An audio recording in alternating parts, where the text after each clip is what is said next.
Hello again, everybody. Zack Attack is here with my WWE Raw review for tonight, October 2nd, 2017, the start of Breast Cancer Awareness Month. Get the big rope. Hey, we have 2 months a year that are dedicated to cancer research months. It was kids' cancer last month, Connor's Cure, and now we got the Susan G. Komen Association yet again. We even saw Dana Warrior appear tonight to support it. But more importantly, it was from Denver, Colorado, Mile High City. Before I start and go any further with this, send my thoughts and prayers out to everyone that was affected by the tragedy in Las Vegas this morning. Me being a wrestling fan, more importantly, a music fan, a disc jockey, likes all sort of music, and have been to a music festival. Went to Rock on the Range this year in Columbus, Ohio, where there was metal detectors. I can only imagine being put in that position in a festival where you're supposed to have a great time, a great place to have fun time with some of the best music acts around, especially country music, and have this happen to them would be unimaginable, be in that position like they were last night in Vegas. During Jason Aldean's act, the shooting happened. And it was some guy shooting from the Mandalay Bay Hotel room. He died too. And they had a moment of silence before war tonight to honor Vegas. So, thoughts out to the families affected of the 50 killed. Continued support goes out to the 500 that were injured. Me being a music fan, I'm still going to go to concerts and stuff. But it's still scary to think that anything can happen at a concert, especially this possibility could happen, especially at a festival too. It's happened more often. And I'm not making anything. I'm somewhat misinformed sometimes. My dad keeps me informed on stuff, but I'll edit that so I won't make any wrong statements about gun control and what there should be, because political statements are not my game. My game is making comments and critiques and reviews about music things, and more importantly, what you all came here to see. My review of Monday Night Raw. In a week with football opposing it, with the ratings going down because of the protests, Raw had to deliver yet again. We're heading down that road to TLC, Raw's next pay-per-view. And as well was a little decent one tonight. We saw the continuing teasing of a possible full reunion of a big faction, a big clique in WWE. And it's going to happen, folks. That's what I feel. And it's going to be a match that's going to be different than what anyone expected.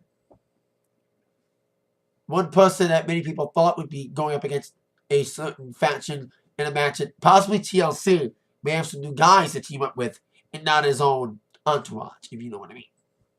Plus, we have a creepy Bray Wyatt and Enzo main events Raw for the second week in a row with the Cruiserweights. We're going to get the Cruiserweights some big airtime. And we got a new member of the Cruiserweight division that should have been made a long time ago. But hey, now that the Cruiserweight's booking's a little better, now Cruiserweight will be treated better. Lucha. So let's start with the tease of the Sheild reunion. The build to that was made last week on Miz TV. Miz mentioned the Waynes about the Sheild. It ended with him and the Miz to watch double teaming on Woman, even doing the Sheild emblem at the end of the match when Woman won. Miz leading to tonight, Woman and Miz were going to face off tonight for the Intercontinental Championship. And me and probably a lot of people were hoping to see this Sheild reunion happen tonight. Well, seeing a full reunion tonight was squashed immediately by an opening matchup. Seth Rollins taking on Braun Strowman in retaliation for the match last week with Braun Strowman after destroying Kurt Hawkins with a power slam through the LED screen. Wanted more competition in redemption for his horrible showing against Brock Lesnar the night before at No Mercy. Dean stepped up without the acknowledgement and permission of his tag team partner and got destroyed. So Rollins wanted some revenge by taking on Strowman himself. And it was a good match for what it was. These are openers. Strowman looked good early. With Rollins having no answers. And the only going to Braun. There was like there's a couple great spots in this. There was like one of my favorite spots was near towards the end when Wallace was going for his big clothesline knee thing, and he got nasty clothesline by Braun. He got flipped out inside out. And then also, near towards the beginning, as Wallace was trying to get some heat back, he was going for a suicide splash up the middle rope, through the middle rope. He got nailed with a big punch. I thought like Shore was going to caught him for something, which he did do later on. Like Wallace was going for something. He did get caught on the outside, set up for power slam on the outside, but then Wallace reversed it and put Braun Strowman into the post. And then there was a couple spots when Wallace got him back in, did a bunch of super kicks, didn't phase. Did not phase Braun until he did a blockbuster off the top. So then, like I said, towards the end, he did do the tease for the clothesline knee, then he got nailed with a clothesline by Braun.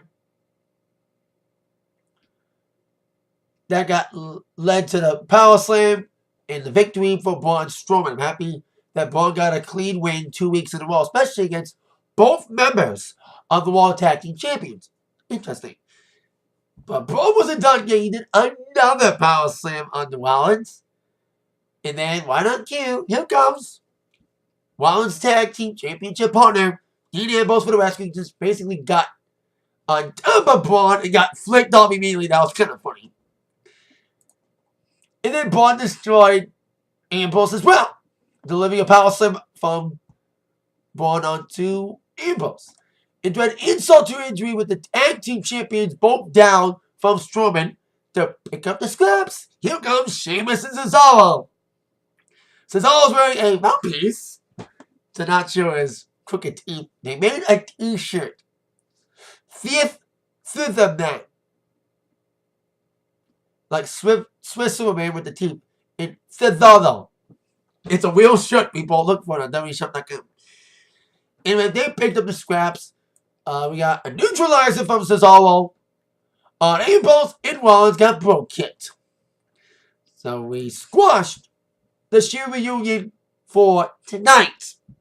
With Ambrose and Rollins out of the picture, they will not be able to get involved in any way, shape, or form in the Miz Roman match tonight. That's why they purposely made the Rollins Braun Strowman first, so they can get him out of the way and make him not get involved in the next matchup. But the reunion could still happen. Now on to our next scenario. We had a couple segments. First off, we had Mickie James, who was getting a lot more cheers as she has been lately, making herself a little bit more relevant. Getting into a feud with Alexa Bliss. I know it's a little bit of a holdover feud until Asuka arrives.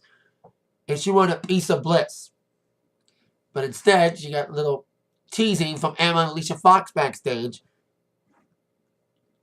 saying there's something in Mickey's locker room. It was a bag of Depends and a walker.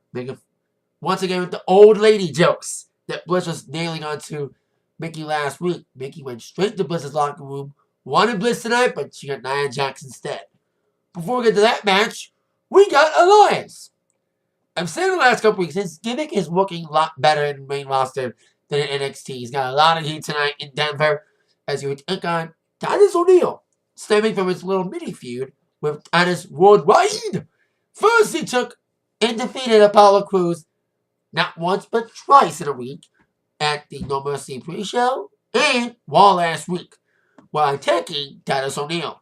Titus has spent so much time as a manager and ambassador to his own brand, he hasn't wrestled himself. So it was his first match in a while. And it was a decent little showing. Yeah, there was a little rust on the Titus. I don't know if he's been wrestling during house shows or not. He might be, but it didn't show. Despite Titus' best efforts, with the big slams early, big splashes, Elias and okay little matchup. Got Crews involved and got knocked out of the ring by Elias. By the time he was trying to get up the top rope, he got stunned a bit by Elias. And after kicking the knee, here comes the Drifter Ray and the victory for the Drifter, Elias. I want with Elias. I want that trade.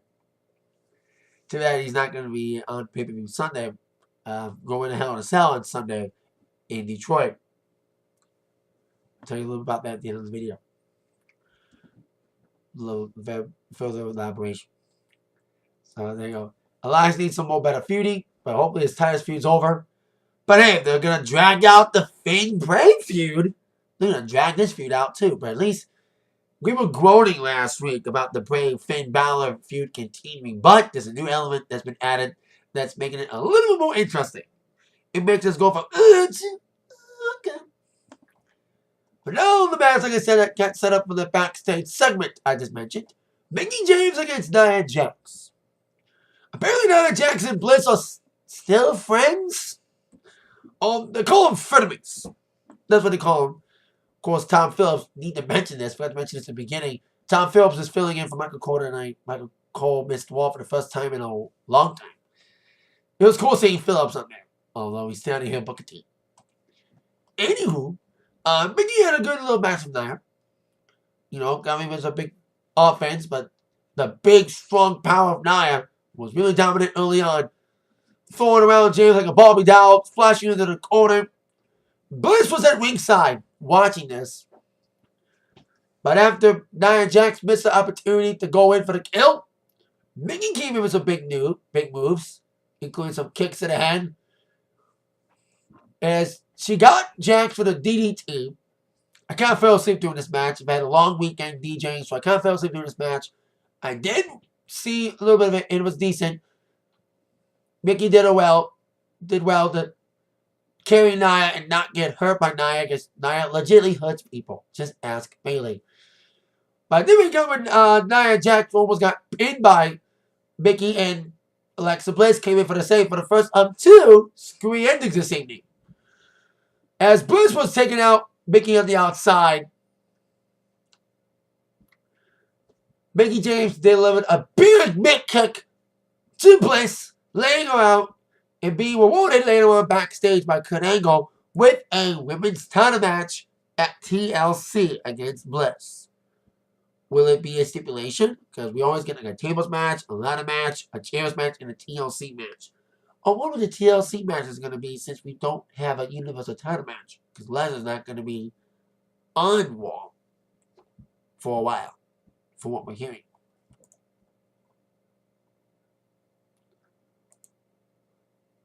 So after that match with Nia and stuff, we have Matt Hardy teaming up with Jason Jordan yet again for the second week in a row. But instead of taking on the Miz challenge, they took on the Club, Balor, his friends. You can't sue me, WWE. I'm not the Young Bucks. Gallows and Anderson, who still use this. Of course, there's a little bit of a cease and desist with the Young Bucks. I think it's retaliation for the Bullet Club invasion of Raw last week. Semi-invasion. I watched the video being the Elite. It was kind of funny. They were parodying the whole DX invades WCW thing. All the way to the I got my ticket for free thing. So that was funny. The Elite. The Elite. Hey, I'm not this WWE guy. I like all wrestling. Besides TNA. Ring of Honor, New Japan. So anyway, Matt's still teaming up with Jason because, of course, Jeff got hurt. And he dyed his hair a little blonde again. Are we finally going to get broken? This match may trigger it. I think Joel got a better reaction than usual. You know, got a little more cheers. But despite the best efforts from Jordan and Matt, they teamed pretty well last week and started hot early against the Jobber Club. I mean, the Club. But the Club got back in the game, picking up the scraps, beating up the nerds. That's the only thing that's getting them over. Nerds! They're better comedy sometimes. We saw that last year in the feud against New Day, am I right? But this nerd thing's kind of snippy. So, after an offensive fury early from the good guys, Club came back some big double teaming, isolating Hardy in the corner until Jordan came with some big splashes, some belly suplexes. But he got tackled a little bit, and then Matt Hardy got back in, delivering a side effect, twist of fate on the big moves, the lead headbutts. And then Jordan came back in a fun little tag team affair. The turnbuckle was exposed early on in the match, and we would see that come into play there towards the ending. So the good guys were getting some more offense back, but then Jordan got nailed against the post. Actually, not against the post. He was taken out on the outside by Anderson, taking out Jordan on the barricade. With Jordan out, Hardy tried to come back, but he got nailed against the exposed turnbuckle, walked into the Magic Killer, and yes, a surprise victory for the club. Hopefully this will start to make Matt woken. That's the way around the whole Anthem trademark of the Broken franchise by making it woken. So, with Jeff Hardy out, there's no better time to finally tease the Woken Universe, aka WWE's version of the Broken Universe. Now on to our next matchup. As if the possibility of a Shield reunion were already squashed enough by Rollins and Ambrose being taken out by not only Strowman, but the former tag team champions, The Bar, Sheamus and Cesaro. But the Miz Wayne's match was once again the main event of Hour 2. They're not going to have the Shield reunion for a semi-main event. No. This is a big thing. We haven't seen all three guys properly team up together in 3 years. We've seen Rollins and Ambrose team up. We've seen Wayne's and Ambrose team up, but not all three together. So they're not going to have such a big occasion being wasted on a semi-main event. And a lot of people saying they should not waste this Shield reunion at all on Miz rather than going to. So this match was not the main event of Hour 3. That was Enzo'S, as I mentioned, for the second week in a row. But speaking of trying to avoid things for the second week in a row, Wayne's not wanting a beatdown by the Miz to watch for the second week in a row. Of course, it came in after he beat Miz last week, leading up to this match. During introductions, Wayne's took out both Bo and Axel with Superman punches, and even did a drive-by to Axel for good reason. For his helping. And I was trying to find the right phrase. But then he wasn't done. He grabbed a chair. Mind you, the match hadn't started yet. He was just doing introductions. In-ring introductions by JoJo. So he took Axel and Bo to the ramp, nailed him with steel chairs, took him out, so he could make this an even one-on-one match with him and Miz. And I was fearing a screwy ending was going to happen. Because there's no way Miz was going to beat Wayne's clean. Wayne's going to win clean, but Miz can't because he's a heel. Plus, he can't afford another pin, especially for this being his title. And I think it's a little better than last week's match. A little more exciting. I think it was Miz carrying the match yet again for the second week in a row when the match properly started after the Miz Ross got taken out. They pulled the outside a bit. Miz taken out to the barricade. And, it was a decent match. Good action with Miz. These were big moves, including the big DT. He was teasing Wayne's for a bit, then he did that. And then after a bit of offense from the champ, including the so-called it kicks, stealing Daniel Bryan's yes kicks, he got the last kick and turned it into a powerbomb. And then he went for a Superman punch, and I love this spot right here. It's a couple good spots. He was going for a Superman punch, and then Miz nailed him with a skull crushing finale, but then he kicked out. And then Miz didn't see it coming. After that, Miz tried some more big moves on Wayne's, and then bang, out of nowhere, Superman punch! I love the spot there. But then Miz kicked out of it. So then after the Superman punch attempt, Reigns is going for the spear. And we're like, okay, we're not going to get a screwy ending after all. Wrong. Instead of the Miz screwing over Reigns with some continuity after attacking Ambrose and Rollins, it was Cesaro and Sheamus who pulled Reigns off the ropes, out of the ring, onto the DQ. Miz retains his title at least. And as I mentioned, screwy ending. But we got the Miz out. So instead, we got Cesaro and Sheamus. So then they triple teamed on Reigns. Skull Crushing finale for Miz. We got Bro Kick. And the people were chanting Sheild. They're buying into the Sheild reunion. Kind of like they did a great job when they teased the Ambrose Rollins reunion in August. They did a great job of teasing it. It was brilliant storytelling, great booking. The fans bought into it. And once again, the fans are buying into this possible full Sheild reunion with Reigns coming in. The fans are chanting Sheild. And instead of getting a Sheild triple powerbomb, it was the triple powerbomb onto Reigns by Miz in the bar, laying out Reigns. And they did the Sheild thing, all three of them did the arm thing.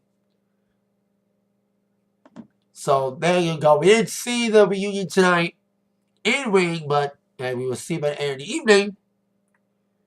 I say Miz TV, which will be with special guests Cesaro and Sheamus, shall be very interesting next week. So after that, we had, I think it was the Finn Balor segment. Yeah, wait, Finn Balor coming out, groaning like we were. This feud that never ends. It will go on and on, my friend. With Bray Wyatt is still fucking going. But our groans, as I mentioned, got turned into kind of different feelings when Bray Wyatt got on the screen. Now, he did a promo earlier saying that she doesn't like me. She lied to me. It was like a weird, creepy promo. It's like, what the fuck was that? It got emphasized by Bray's promo on screen to Finn later on. Talk about how Sister Abigail has been teasing Sister Abigail for years, ever since he debuted. And he said, bring your demon, Bray. You beat me as a man, Finn. But now I'm going to bring my inner god demon out. I'm going to come in as Sister Abigail. The Abigail's alive and ready to meet the demon head on. So we're going to see a rematch between these guys. Kind of like the woman match at TLC. You know, Finn, Finn has 2 victories over Bray. So it's not really a woman match. That was No Mercy. So it's going to be possibly the Demon Balor against whatever the hell Bray Wyatt is trying to be. Because he got revealed as this Sister Abigail with this creepy-ass face paint. So it is getting somewhat interesting. This feud's got no heat at all. It needs to die. But now, the feud we were like growing against continuing got a little bit more interesting with Bray now getting face paint on. So we're going to get... So we had Demon against God, Man against Man. Now it's going to be Demon against Sister Abigail at TLC. Through Bray with his creepy little face paint. That's more creepier than Finn's face paint. So, there you go. At least we can tolerate the feud for 1 more month. Hopefully at TLC, it ends and it dies!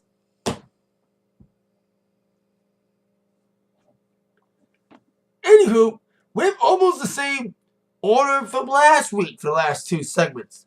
The last 2 segments of last week's Raw was a women's tag and then the cruiserweight segment. And guess what ended the Raw for the last 2 weeks in a row, this week and last week? A women's tag and a cruiserweight segment. And the tag match, once again, like last week, featured Sasha and Bayley against Emma.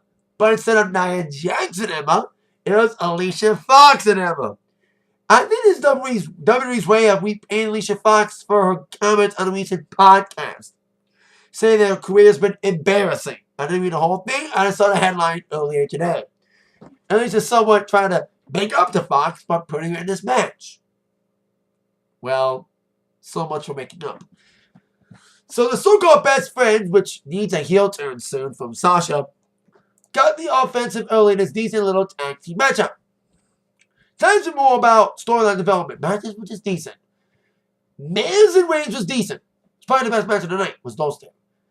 So, after a great offensive fury from the best friends, here comes Emma and Alicia Fox, who were getting along early on. Better than Emma and Nia Jax last week. You know, they isolated Bayley a little bit.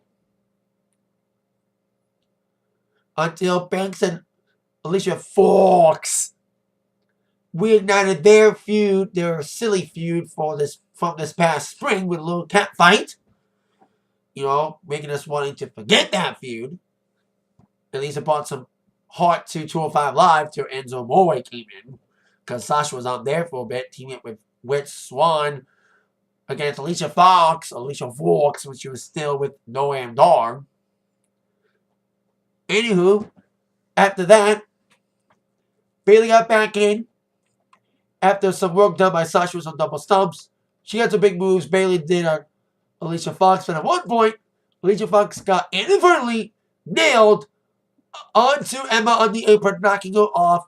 And Emma, accident or not, was not happy with Alicia. Alicia tried to tag in, but Emma said, "Fuck you" for what happened, walked off, and basically fed Alicia to the slaughter with a bang in the belly and the victory for Sasha and Bayley. At least Emma didn't eat the pin again this week. So, what's the end game here? At least Emma's getting some importance lately. You know, getting some. At least she was in the title picture at No Mercy. So, this whole tag team thing not working out with Nia or Alicia Fox this week. Hopefully, it has some sort of great payoff for Emma. So then on to our main event segment. Second week in a row, it's the Cruiserweights. Hey, at least the main event for once. But it's Enzo'S wearing his ridiculous outfit. God, that was uglier than what he usually wears. I like this Beetlejuice outfit better. Like, God, the pants screamed fucking 90s. If Beetlejuice screamed 80s, this screamed 90s. Now, I may have to retract my statement about, I think a lot of people like myself were calling the Cruiserweight division dead after Enzo won. Like, oh, the Cruiserweight division's dead. Enzo buried the Cruiserweight division. But after the great promos from Enzo lately as heel, like Tom Petty, the Cruiserweight division's not dead. Yet. That's my little dead joke. These wasn't as savage as Corey Graves' joke. There is some real-life heat between Enzo and Corey. Corey did say legitimately hate Enzo on a recent episode of Bring It to the Table. And then they have a Twitter war. But Corey saying he failed as a father when his son danced like Enzo Moe. And then Enzo answered back saying that, Corey, you are a failure. You failed as a wrestler. Now you're a commentator. And then Corey's brother wanted to beat the fuck out of Enzo.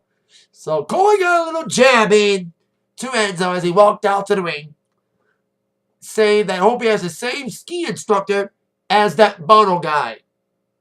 For you youngins, the Bono he was referring to was Sonny Bono, who died in a tragic ski accident about 20 years ago. In other words,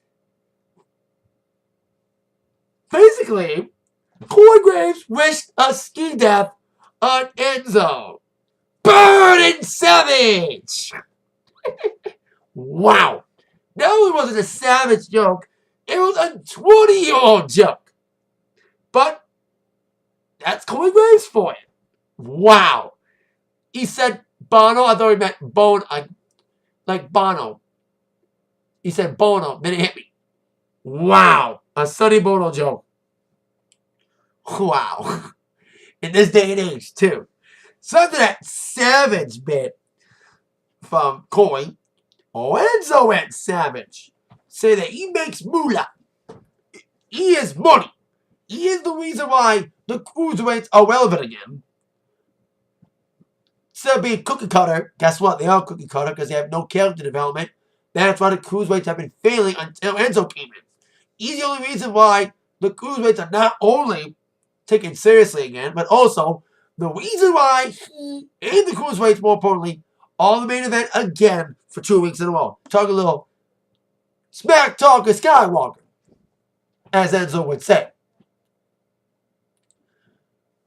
So you saw the beatdown last week by the entire Cruiser division and Braun Strowman, with the Cruiserweights disobeying the clause he got written up by Kurt Angle that if you touch Enzo, you will forfeit any opportunity for the Cruiserweight title.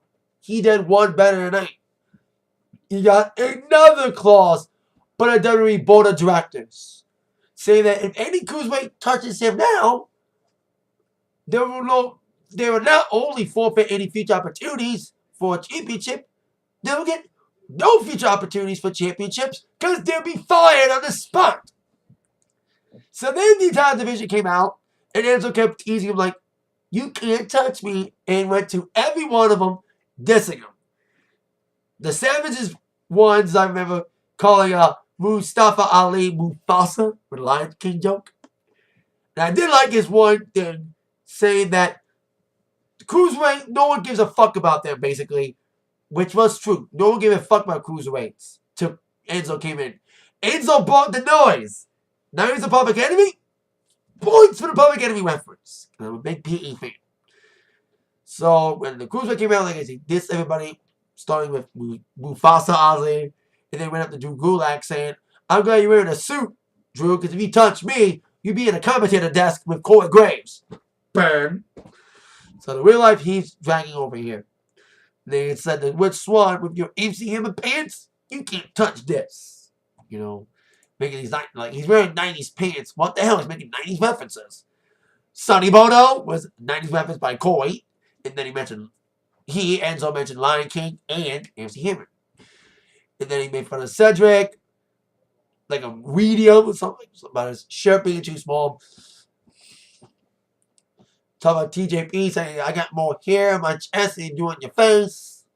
And making fun of Keebler Elf Neville, who started the whole damn thing by attacking him last week. You know, teasing, nobody can touch me.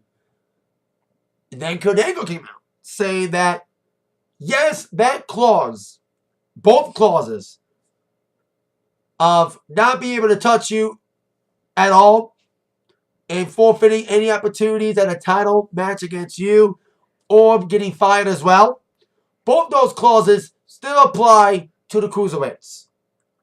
All but one, the newest member of 205 Live. We were like, okay, maybe they brought like maybe they bring up like Leo Rush from NXT to 205 Live. But instead it was Kalisto. A guy who should have been in the 205 Live a long fucking time ago. When he got drafted on the wall through the Superstar shakeup, we were like, yeah, he's going to be in the Cruiser division. Nope. You guys asked him by Braun Strowman. But he was probably happy for a bit to not be on 205 Live because they weren't being booked properly. But now with Enzo as champion and with no opponents, since all the Cruiserweights forfeited their matches against Enzo by touching him last week, and now will get fired if they touch him again. Kalisto, those clauses, like I said, don't apply to him. He came in, some big moves, leading to the, I hope I say it right, the Serena del Sol. So that's how we end War. With Kalisto standing tall over the prone Cruiserweight champion. He'll probably get a match against with TLC. Hopefully it's like a ladder match. So we can finally get the Cruiserweights to get some respect again. At least Kalisto can carry the match. So like I said, that's the way we end War. With Kalisto standing tall. Or so we thought. We actually end War with a backstage segment. Reigns was still hurting from his attack early in the evening by not just Miz, but by Cesaro and Sheamus. And all of a sudden, he was clenching his ribs. He looked to his left. There was Dean Ambrose. And then here comes Seth Rollins. All three Shield members were in the dressing room together. They all just looked at each other. And that's how we ended War. Their Shield reunion could officially happen next week. As I mentioned in the beginning, a little early on, Miz TV is going to have Cesaro and Sheamus as his guest. It's going to get very interesting. That's when I think the Shield reunion will happen. Doing Miz TV next week. And I predict that Miz TV will be the main event next week. That means we're going to have a segment main event Raw 3 weeks in a row. Okay. We'll take it. At least it's a Sheild week. But I mentioned earlier, like a lot of people after last week were expecting, okay, TLC we're going to get the Miz to watch and Miz against the Sheild. Nope. Instead of Miz to watch, I think it's going to be Cesaro and Sheamus and Miz against the Sheild. So that means, sadly, we will not get an IC title match or a tag team title match unless they add some sort of stipulation with 2 belts on the line or something. We'll see how they're going to incorporate that in this match. Like maybe like a TLC match with all the titles on the line or whatever. But as of right now, maybe non-title. But we shall see. But that's the direction they're not headed in. Instead of Miz to watch with Miz, they incorporate both the Miz-Reigns feud and the feud between Cesaro and Sheamus and Rollins and Ambrose. They had some great matches lately, but add Miz and Roman Reigns could be more exciting. And those you didn't hear a lot of boos for Reigns this week. You still hear a lot of boos for him, but a lot more cheers. I think the Sheild reunion teasing could finally win back Roman Reigns to the fans by him teaming up with the Sheild. That's what a lot of people were thinking when the Sheild reunion was being teased. Will the fans accept it? Will the fans accept a full reunion with Reigns, with Rollins and Ambrose? I think they will. We'll see if they take advantage of it and try to win women's faith back in the fans by the Sheild reunion. We'll see you next week. And I'll see you next time. With that in mind, y'all been attacked by the review from Zach. Thank you so much for watching. I will see you probably Sunday or Monday because I'm making my review of Hell in a Cell. Not just any review of Hell in a Cell, my live report from Hell in a Cell, as I will be at the Little Caesars Arena this Sunday in Detroit to watch Hell in a Cell. So I'll give you my aspect on it from being there live. Coming up Sunday or Monday. So thank you so much. With that in mind, you've all been attacked by the review from Zach. See you next time. Bye-bye.